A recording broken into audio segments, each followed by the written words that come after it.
I could see how my dad felt really lost within his own culture, but like longed for it, but I think in his ideal world, he would have wanted to have more to give to us. That was my mom talking about her dad, Norman Stewart Kahulukula, who was born and raised in Paia, Maui. She explains that when she was growing up in the mainland, her dad wished he could have had the capacity to teach her more about her Hawaiian culture and heritage.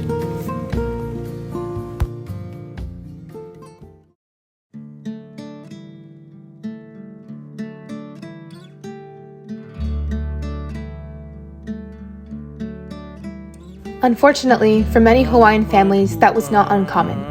Hawaii has dealt with a long history of cultural erasure and exploitation, starting with missionary colonization and foreign influence, to the overthrown annexation of the Hawaiian Kingdom, leading to the official statehood into the United States in 1959. They banned the Hawaiian language, shamed Hawaiian values and beliefs, made a mockery of traditions like hula dancing, destroyed the Hawaiian government and defamed their queen, stole and damaged sacred lands, along with so much more. Hawaiians were unable to freely take part in, learn about, or participate in their culture for many years. That was until the Hawaiian Renaissance. The Hawaiian Renaissance, which was from the 1960s to 80s, was a major cultural revival movement in Hawaii that reclaimed and revived their language, music, hula, identity, art, and political rights after decades of cultural suppression under U.S. control. According to the article, Shifting Power Through Hawaiian Language Reclamation, language loss hinders the expression of indigenous peoples and their unique worldviews, impairing the intergenerational transfer of knowledge, which explains why they found such an importance to revive the lost language that was banned from its birthplace. The Renaissance provided a place for language immersion schools to be made in Hawaii to ensure that the next generation had a chance to have pride and knowledge in their culture, like the first language immersion school, Punana Leo, which opened in 1983. Another example of cultural revitalization during the Hawaiian Renaissance was hula. For decades it was exploited, commercialized, and stripped away from its deeper meaning, when in reality, the act of performing the hula is an act of situating oneself within the hula tradition. The further act of doing so on a competition stage is an acknowledgement of that stage's significance for displaying the Hawaiian cultural tradition that hula embodies, according to Amy Stillman. Moving on to another crucial aspect of the Renaissance, music, specifically slack key guitar. Music speaks to us in a way nothing else can, and people like Gabby Pahinui were central to this revival. It was art that was not whitewashed, and it was used to protest, express frustration, and reclaim pride. According to George Ace Lewis, music is a unique and effective way of mobilizing discontent within an oppressed population, and that is exactly what slack key guitar playing did.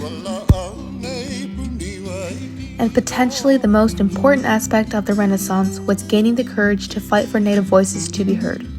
Daviana McGregor explains that, surprisingly, rather than leading to fuller assimilation, it sparked a reassertion of Native Hawaiian language, culture, and spirituality. The island of Kaho'olawe served as a dynamic catalyst for this unexpected Native rights movement. The protesting to stop the bombing on the island of Kaho'olawe that McGregor is talking about led to the voices of Native Hawaiians finally being heard, which is what the Hawaiian Renaissance was all about. So, why does this all matter, especially pertaining to family? And what exactly did family mean to Native Hawaiians in that time? Well, my mom can give us an idea.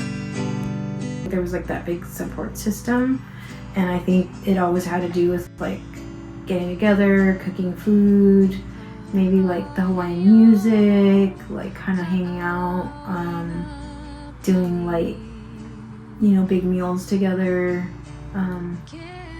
like kind of taking care of each other.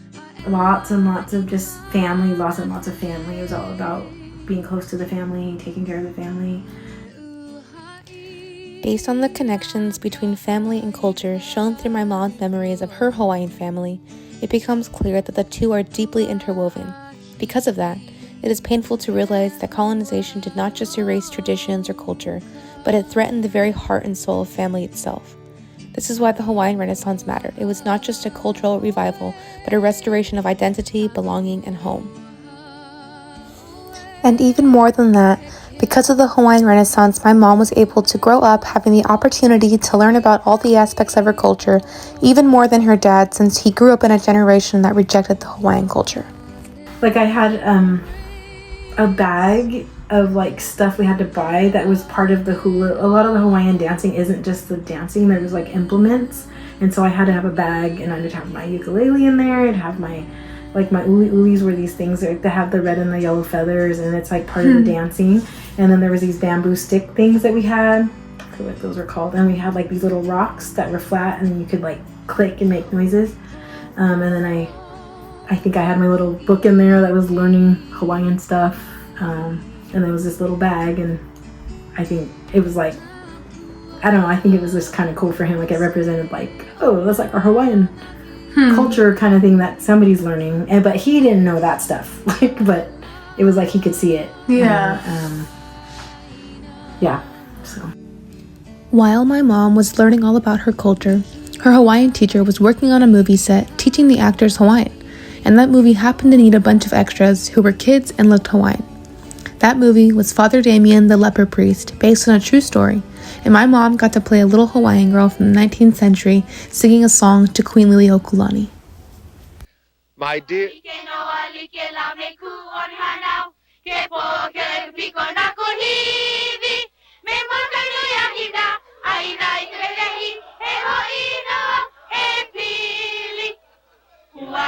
Although this is just a funny little detail, my mom never would have gotten to do this without the Hawaiian Renaissance. And because of that, she got to teach her dad more of his culture, and she gets to pass it down to me, the next generation.